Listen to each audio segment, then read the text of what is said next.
Hi, this is Mrs. Gentry. Today we are doing our second Marzano vocabulary word for language A, and it is the term inference. So you're going to want to put inference in your table of contents under term number 2 in language A, and then turn to your second frame in language A, term number 2, inference, and the date that you are going through this PowerPoint.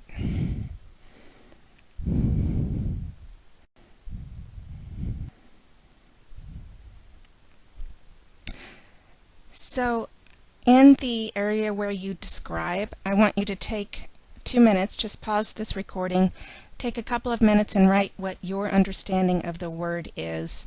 And then once you're done with that, put a slash and we'll come back and see what you've written. Welcome back.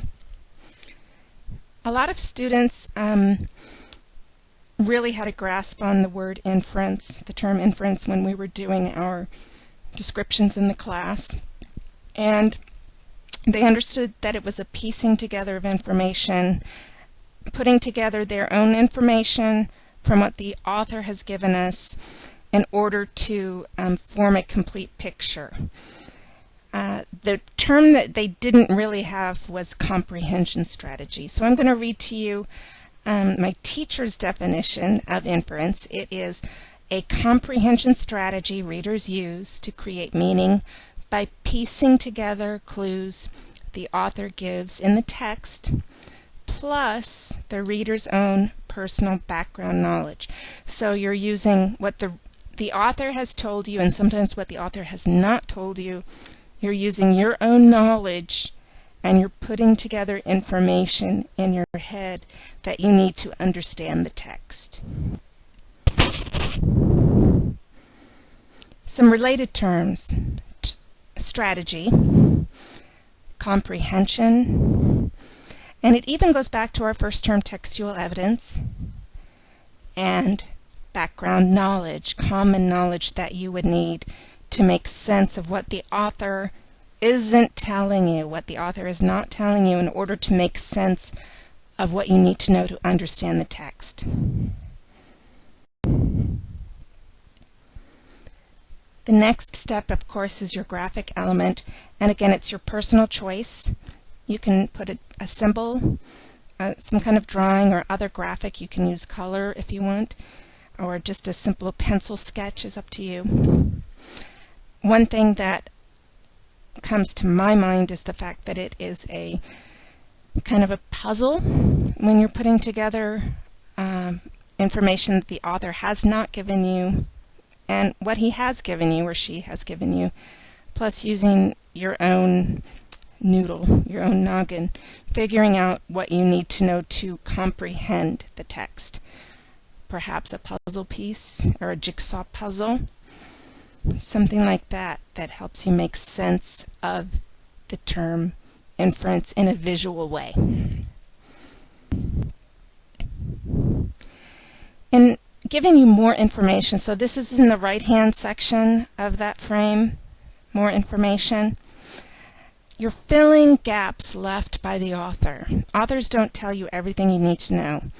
For example, if I were driving past a house and from the mailbox I saw 12 beautiful pink balloons tied to that mailbox and a stork, I would come to the conclusion in my head that either there is a baby shower for a little girl happening, or a little baby girl has just been born to the family in that house. Also, you're reading between the lines. This is an idiom. You're not literally reading between lines. You're understanding subtext. You're understanding what is not written, what's written underneath the lines. You're visualizing. You're putting a picture in your head of the scene that the author wants you to understand. You're using your logic, your reasoning ability, and making deductions. Also foreshadowing. You're putting together information at the start or in the middle of a text, especially a fiction, piece of fiction, either a play novel, short story, etc. And you're taking that information and saying, aha, I'm thinking later on in that story, that piece of information earlier on is going to become vitally important. And I think that you had an example with Mrs. Pace maybe last week when she was talking about sunscreen in one frame and then a sunburn occurring in the next, forgetting sunscreen and then getting a sunburn. And again, you're using your own personal or common knowledge to comprehend the text. Common knowledge in America. It is common knowledge that George Washington is on the dollar bill. It is common knowledge that right now President Obama is the President of the United States. It is common knowledge that at 32 degrees Fahrenheit it becomes freezing, and it's important when you're driving that the roads might be slick. So common knowledge, and it's going to be common knowledge for that context, for that culture. Finally, I want you to rate your understanding. Do you understand this term, inference, as a, number one, I really need to reteach. I need to listen to this PowerPoint once again. Number two, I'm getting a grasp on it, but I still need a little bit more help understanding. Number three, I have a good idea of it as a student. Or four, I know the term inference so well in my reading class with Mrs. Gentry that I could actually get up and teach it to the class. So rate yourself 1 through 4. And then this is what your frame would look like altogether, noticing that in visual drawing number in the lower left-hand corner, I have not drawn anything. I've just told you to make your own personal drawing of a symbol or graphic element. I look forward to seeing you next time, and this is Mrs. Gentry with our second Marzano academic term, Inference.